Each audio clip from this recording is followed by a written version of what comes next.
제25장. 시드기야 제9년 10째 달 10일에 바벨론의 왕 느부갓네살이 그의 모든 군대를 거느리고 예루살렘을 치러 올라와서 그 성에 대하여 진을 치고 주위에 토성을 쌓으매 그 성이 시드기야 왕 제11년까지 포위되었더라. 그해 넷째 달 9일에 성중에 기근이 심하여 그 땅 백성의 양식이 떨어졌더라.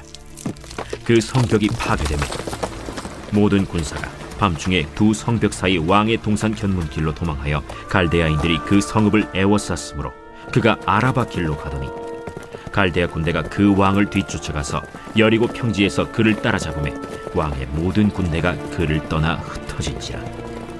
그들이 왕을 사로잡아 그를 림나에 있는 바벨론 왕에게로 끌고 가매 그들이 그를 심문하니라.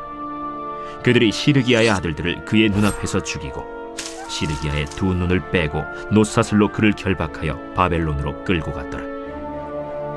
바벨론 왕 느부갓네살의 19째 해 5월 7일에 바벨론 왕의 신복 시위대장 느부사라단이 예루살렘에 이르러 여호와의 성전과 왕궁을 불사르고 예루살렘의 모든 집을 귀인의 집까지 불살랐으며 시위대장에게 속한 갈대아 온 군대가 예루살렘 주위의 성벽을 헐었으며 성중에 남아있는 백성과 바벨론 왕에게 항복한 자들과 무리 중 남은 자는 시위대장 느부사라단이 모두 사로잡아가고 시위대장이 그 땅에 비천한 자를 남겨두어 포도원을 다스리는 자와 농부가 되게 하였더라. 갈대아 사람이 또 여호와의 성전의 두 놋기둥과 받침들과 여호와의 성전의 놋바다를 깨뜨려 그 놋을 바벨론으로 가져가고 또 가마들과 부삽들과 부집개들과 숟가락들과 섬길 때에 쓰는 모든 놋그릇을 다 가져갔으며 시위대장이 또 불옮기는 그릇들과 주발들 곧 금으로 만든 것이나 은으로 만든 것이나 모두 가져갔으며 또 솔로몬이 여호와의 성전을 위하여 만든 두 기둥과 한 바다와 받침들을 가져갔는데 이 모든 기구의 놋무게를 헤아릴 수 없었으니 그 한 기둥은 높이가 18규빗이요 그 꼭대기에 놋머리가 있어 높이가 3규빗이요 그 머리에 둘린 그물과 석류가 다 놋이라. 다른 기둥의 장식과 그물도 이와 같았더라. 시위대장이 대제사장 스라야와 부제사장 스바냐와 성전 문지기 3사람을 사로잡고 또 성중에서 사람을 사로잡았으니 곧 군사를 거느린 내시 1사람과 또 성중에서 만난 바 왕의 시중 5사람과 백성을 징집하는 장관의 서기관 1사람과 성중에서 만난 바 백성 60명이라. 시위대장 느부사라단이 그들을 사로잡아가지고 림나 바벨론 왕에게 나아가매 바벨론 왕이 하마 땅 림나에서 다 쳐 죽였더라. 이와 같이 유다가 사로잡혀 본토에서 떠났더라. 유다 땅에 머물러 있는 백성은 곧 바벨론 왕 느부갓네살이 남긴 자라. 왕이 사반의 손자 아히감의 아들 그달리아가 관할하게 하였더라.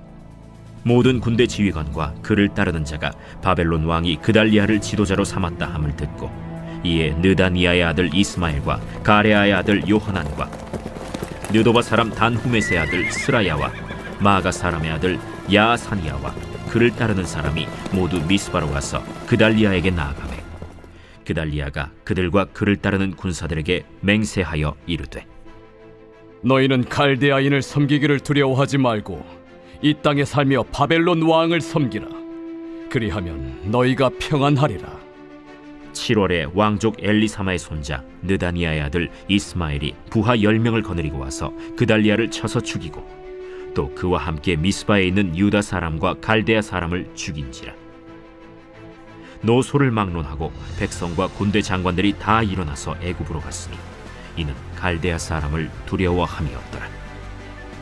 유다의 왕 여호야긴이 사로잡혀간 지 37년 곧 바벨론의 왕 에윌무로닥이 즉위한 원년 12월 그달 27일에 유다의 왕 여호야긴을 옥에서 내놓아 그 머리를 들게 하고 그에게 좋게 말하고 그의 지위를 바벨론에 그와 함께 있는 모든 왕의 지위보다 높이고 그 죄수의 의복을 벗게 하고 그의 일평생에 항상 왕의 앞에서 양식을 먹게 하였고 그가 쓸 것은 날마다 왕에게서 받는 양이 있어서 종신토록 끊이지 아니하였더라.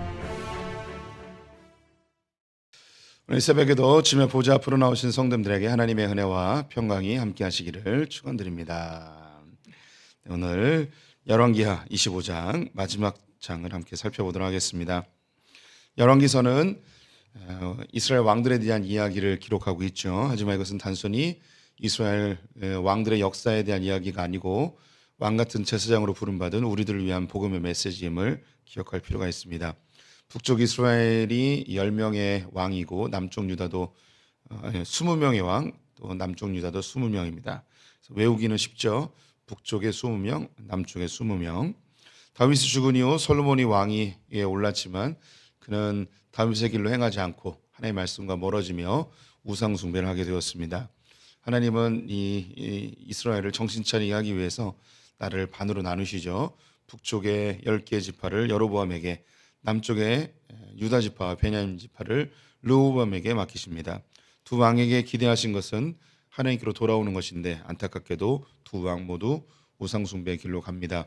북쪽 이스라엘은 여로보암이 2개의 금송아지를 만들어서 단과 베델에 세워 백성들이 예루살렘 성전으로 가지 못하게 하고 금송아지를 하나님으로 섬기는 우상 숭배를 하게 됩니다. 그 이후 아합 왕이 시돈의 공주 이세벨과 결혼하며 바알과 아세라 선지자들을 대거 유입시켜 전국적으로 우상 숭배를 하게 합니다. 이전까지는 금송아지를 섬겼는데 이제는 아예 바알과 아세라를 섬기는 일이 발생한 것이죠. 이때 하나님은 이스라엘을 돌이키게 하기 위해 엘리야와 엘리사를 동원해서 여러 이적들을 일으키며 하나님의 살아계심을 보여주었지만 그들은 더욱더 우상 숭배의 길로 가게 됩니다.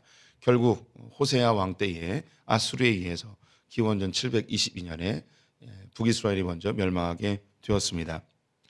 다행히 남쪽 유다는 아사 왕 그리고 여호사밧 왕으로 인해서 우상 숭배를 제거하고 하나님께로 돌아왔지만 온전하지는 못했습니다.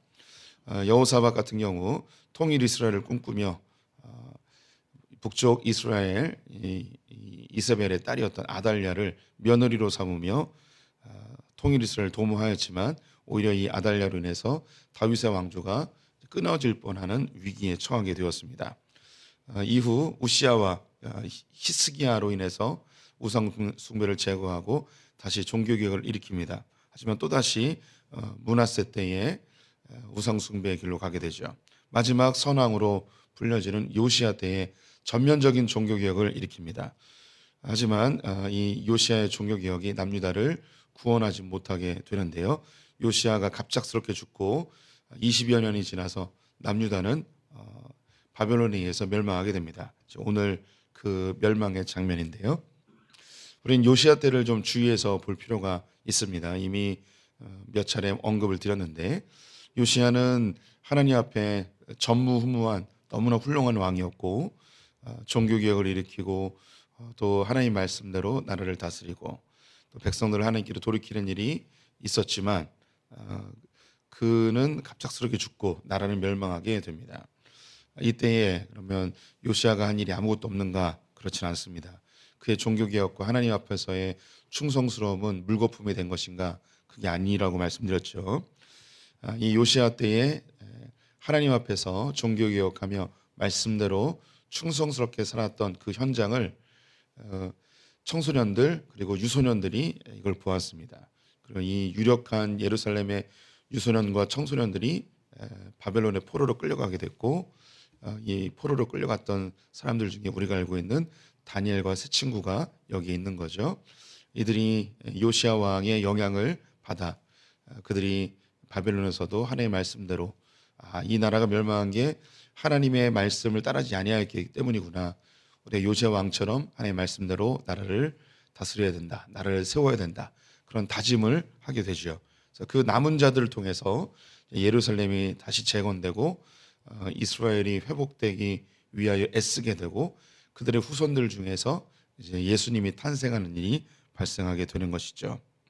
하나님은 믿음을 견고히 하고 또 하나님의 일을 하기 위해서 악한 곳에서 자기 백성들을 끄집어내어 구출해내서 하나님이 그들을 특별히 보호하여 새로운 일을 도모하는 일들이 많이 있습니다.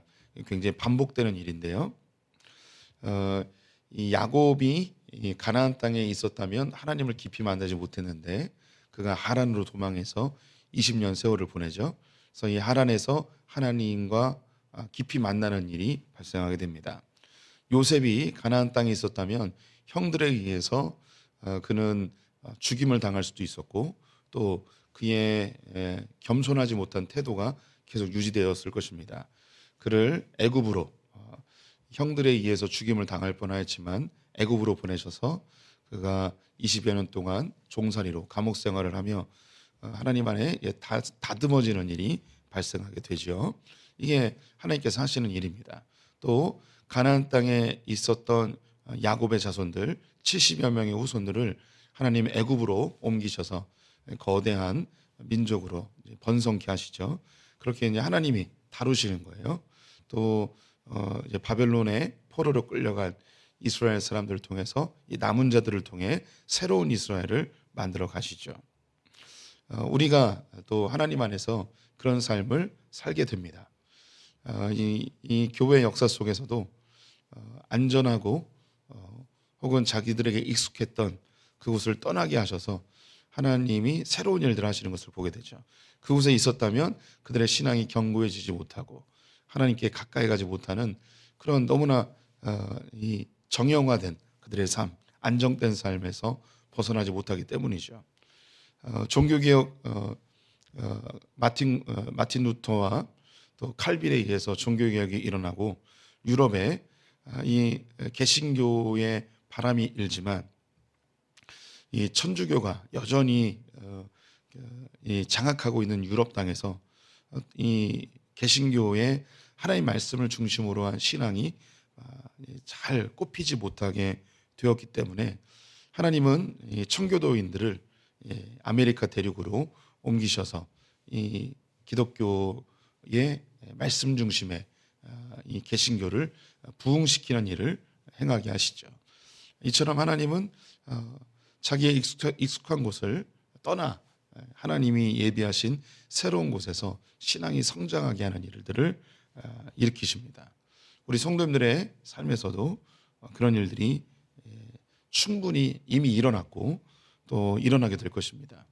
저의 개인적으로는 익숙했던 저의 생활에서 하나님이 인도로 5개월 동안 보내셔서 그 인도에서의 삶이 다시 목회자로서의 소명을 확인하게 되고 또 하나님을 아주 깊이 만나게 되고 제가 신앙생활하고 목회할 수 있는 중요한 기틀을 인도에서 하나님이 다 마련해 주셨습니다. 또 제가 계획해서 간 거지만 하나님이 길을 열어 주셨기 때문에 미국에서 2년 동안 유학을 하며 친하고 가까운 사람도 없이 익숙한 곳을 떠나서 하나님만 바라볼 수 있는 그런 시기였고 유학 생활이 대부분 그렇지만 결코 만만치 않았고 쉽지는 않았습니다. 많은 세월을 눈물로 보내며 하나님께 기도할 수밖에 없었던 세월이었는데요. 그곳에서 저는 담임 목사를 하고 싶은 마음이 없었는데 그 유학 생활하면서 하나님이 저를 담임 목회를 할 마음을 주시고 또 개척에 대한 마음을 강하게 주시고 또 어떻게 목회할 것인가, 담임 목사가 되고자 한다면 어떤 담임 목사가 될 것인가, 어떤 목회를 할 것인가, 어떤 교회를 세울 것인가에 대한 밑그림을 그곳에서 그려주셨고 또 하나님이 한국으로 돌아오게 하셔서 그 일들을 지금까지 이렇게 해나가고 있습니다. 그래서 제가 인도의 길을 자주 하는 이유는 뭐냐면 그곳에서 저의 목회의 밑그림을 하나님이 그려주셨기 때문에 그리고 신앙생활의 가장 기초를 그곳에서 알려주셨기 때문에 인도 이야기를 자주 하게 되는 거죠. 이스라엘 백성들이 요시야 왕의 그 종교개혁 속에서 멸망하고 아무것도 이루어지지 않은 듯 하였지만 하나님께서 그 요시야가 행했던 종교개혁에 깊은 영향을 받은 사람들을 바벨론의 포로로 끌고 가셔서 이곳에서 새로운 이스라엘을 만드는 작업을 해 나가신 것이죠. 이제 요시야 왕이 죽고 20여 년 동안 급변하는 세월을 보내게 됩니다. 나라는 두 방향으로 흘러갑니다. 한쪽에서는 친애굽으로 해야 된다. 한쪽에서는 친바벨론을 해야 된다.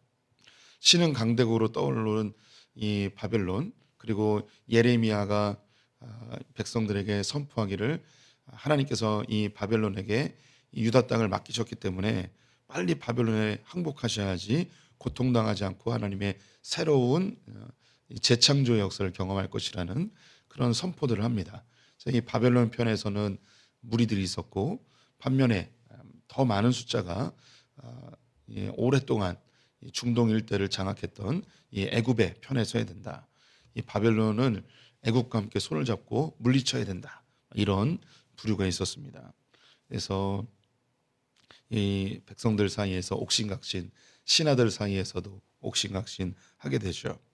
그래서 여호아스, 여호야김, 여호야긴, 시드기야, 그래서 친 애굽 성향, 친 바벨론 성향의 왕들이 왔다 갔다 하며 아주 혼란의 시기를 겪게 됩니다. 여호아스는 애굽의 포로로 끌려갑니다. 그래서 그곳에서 생을 마감하게 되고 여호야김, 친 애굽의 성향의 왕을 세우죠. 이때에 바벨론이 쳐들어와서 여호야김을 제거하고 그의 아들 여호야긴을 친 바벨론 성향의 왕으로 세워둡니다. 여호야긴 때에 또 애굽 성향의 사람들이 막 옥신각신하다가 2차 공격에 들어와서 여호야긴을 바벨론 포로로 끌고 가게 됩니다. 그리고 시드기야를 다시 친 바벨론으로 세워놨는데 이 시드기야가 친 바벨론을 배신하고 친 애굽 성향으로 돌이킵니다. 그래서 3차 공격으로 예루살렘을 완전히 멸망시켜 버리죠. 오늘 그 멸망의 장면이 오늘 25장에 나와 있습니다. 오늘 25장에는 시간 순서대로 되어 있지 않고요. 주제별로 나와 있습니다. 왕이 없어지는 것, 즉 다윗의 왕조가 몰락하는 장면이 나오고요. 그리고 예루살렘 성이 무너지는 장면, 그리고 예루살렘 성전이 무너지는 장면, 그리고 예루살렘에 총독이 세워졌지만 대혼란의 시기를 보게 되는 것, 모든 사람들이 예루살렘을 떠나는 장면으로 구성이 되어 있습니다. 시드기야 9년 8월 10일에 바벨론이 예루살렘을 완전히 멸망시키기 위해 대군대를 이끌고 침입해 들어옵니다. 이것은 우리 서기력으로 기원전 586년 7월 18일입니다. 이것이 3차 전쟁이었고요. 이것을 3년여 동안 포기하고 있다가 이것을 완전히 다 멸망시키게 됩니다. 그래서 시드기야는 바벨론 왕 느부갓네살의 포로로 끌려가고 신문을 당하고 그가 보는 앞에서 아들들을 다 죽이고 두 눈이 뽑히고 착고에 지어서 바벨론의 포로로 끌려가며 다윗의 왕조가 이제 완전히 사라지게 되죠. 그리고 느부사르단 군대 장관을 동원해서 예루살렘 성을 포위하고 무너뜨리게 되는 장면이 나오는데요. 예루살렘 멸망하기 전에 있었던 장면입니다. 그래서 이 느부갓네살 19년 5월 7일에 이 예루살렘 성벽이 무너지게 되는데요. 그 7일에 포위하고 9일에 예루살렘 성이 몰락하게 됩니다. 그래서 지금도 유대인들은 5월 9일을 예루살렘 성전 파괴일로 지키고 있고요. 이날이 저주의 날로 삼아서 예루살렘 성벽에서 지금도 통곡하며 금식하는 날로 지키고 있습니다. 그래서 성벽이 무너지고 그리고 성전을 파괴하고서 그곳에는 은, 금, 놋을 다 바벨론으로 가져가는 장면이 기록이 되어 있습니다. 그러다 보니까 사람들도 다 도망을 가게 되죠. 집들도 다 불태워지게 되고 사람들은 포로로 끌려가는 일이 발생하게 됩니다. 이곳에 이 느부갓네살은 서기관이었던 사반의 자손 그달리아를 총독으로 세우게 됩니다. 친 바벨론 성향이죠. 총독으로 세웠는데 흩어졌던 군인들이 다시 힘을 모아서 그달리아를 찾아갑니다. 우리가 바벨론의 종으로 살지 말고 바벨론을 대항해서 우리 나라를 다시 재건해 봅시다 라고 했는데 이 그달리아가 하는 이야기가 24절에 있는데요. 우리가 바벨론 왕을 섬기자. 그럼 우리가 평안할 것이다 라고 이야기합니다. 그러자 그 재건을 도모했던 사람들 중에 그달리아가 친 바벨론 성향을 보이니까 그를 암살하고 죽여버리죠. 이제 예루살렘이 완전히 대혼란이 일어나는 거죠. 다윗의 왕조는 다 죽었습니다. 성전도 무너졌습니다. 성벽도 무너졌습니다. 총독을 세웠는데 암살하고 완전히 이 나라의 형태가 다 사라져버린 남유다를 보여주고 있습니다. 근데 그 마지막 장면이 뭐냐면 시간이 한참 지나 예루살렘으로 그 바벨론으로 우리의 시선을 돌리게 됩니다. 그것은 바벨론 포로로 끌려갔던 여호야긴이라는 사람이 있었습니다. 이 사람이 옥에서 풀려나는 일이 있는데요. 느부갓네살 왕이 죽고 에얼무르다기를 그 뒤를 이어 왕위에 오르게 되는데 그가 즉위한 원년에 대사면령을 선포합니다. 그래서 감옥에 있었던 여러 사람들이 나오는데 그 사면 대상 중에 남유다에서 포로로 끌려왔던 어린 왕이었던 여호야긴이 풀려나게 돼요. 여기서 풀려나면서 그의 풀려난 이후에 그에게 일어난 일들을 아주 상세하게 설명을 해주고 있습니다. 여기서 이 상세하게 설명하는 것이 다 7가지의 동사로 이루어져 있어요. 그 27절부터 30절까지 있는데요. 그 동사만 간략하게 정리해드리면 옥에서 내놓아 머리를 들게 하고 좋게 말하고 지위를 높이고 죄수의 의복을 벗기고 왕 앞에서 양식을 먹게 하고 그리고 종신토록 끊어지지 아니하였더라. 이 7가지의 동사로 여호야긴이 옥에서 풀려난 이후의 장면을 설명하고 있습니다. 우리 성도님들이 이제 이제 새벽기도에 오신 분들은 뭔가 느낌이 오실 거예요. 동사를 7가지를 썼다는 건 뭔가 의도를 가지고 메시지를 담고 있다는 게 느껴지죠. 열왕기서는 이스라엘 왕들에 대한 이야기예요. 특별히 성전을 중심으로 하여 다윗의 왕조를 이야기하고 있는데요. 지금 이 25장에서 마지막 장면이 뭐냐면 왕이 죽었어요. 다윗의 왕조가 끊긴 겁니다. 그리고 예루살렘 성벽은 무너졌고 성전은 다 불타서 금은보화를 바벨론에 다 빼앗겨 버렸습니다. 백성들은 포로로 끌려가든가 아니면 다 도망가 버리고 비천한 사람들만 남아서 농사를 짓고 있었습니다. 총독으로 세운 자는 암살당하고 나라는 대혼란의 시기에 나라가 다 쑥대밭이 돼버리는 상태입니다. 이렇게 열왕기서가 마무리돼요. 그러면 너무나 슬프겠죠. 너무나 암담한 현실입니다. 모든 게 다 끝나버렸습니다. 왕조도 끝나고 성전도 무너지고 나라는 황폐해지고 다 끝났어요. 그런데 열왕기서가 그렇게 끝나지 않고 이제 다윗의 왕조가 끝났나 보다. 이제 이스라엘은 다 끝인가 보다라고 생각할 때 정말 한 줄기 빛과 같은 한 줄기 소망처럼 다 잊어버렸던 30여 년 전에 바벨론 포로로 끌려갔던 그 어린 왕 여호야긴을 딱 소개해 줍니다.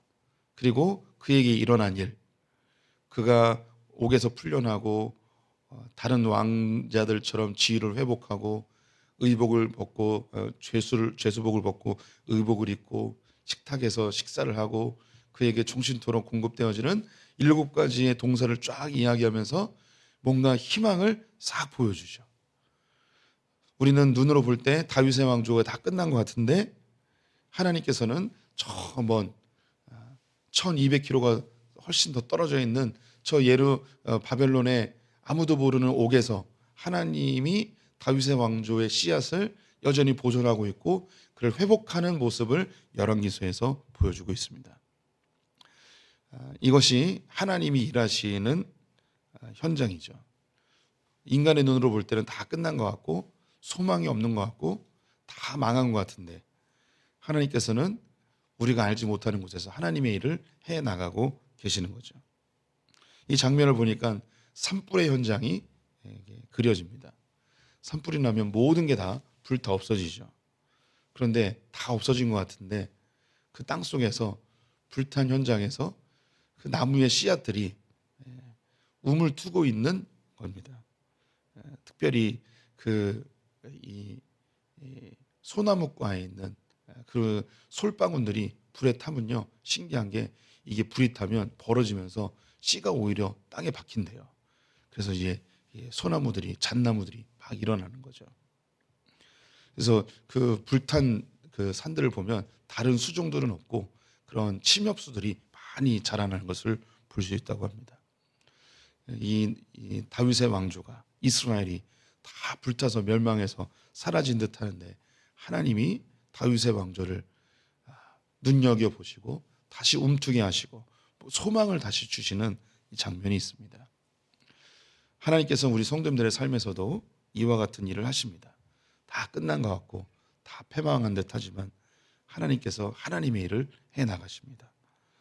우리가 사람의 눈으로 볼 때 아무 소망이 없는 것 같을 때도 하나님께서는 일하고 계시니 주님 바라보며 끝까지 소망 잃지 않는 우리 소풍의 성도들 되시기를 축원드립니다. 기도하겠습니다. 하나님, 예루살렘의 멸망을 오늘 이 아침에 보았습니다. 다윗의 왕조도 몰락하고 성벽도 무너지고 성전도 불타버리고 사람들은 다 사라져버린 황폐해버린 그 땅. 하지만 전혀 예상치 못한 곳에서 하나님은 다윗의 왕조를 일으키고 있음을 봅니다.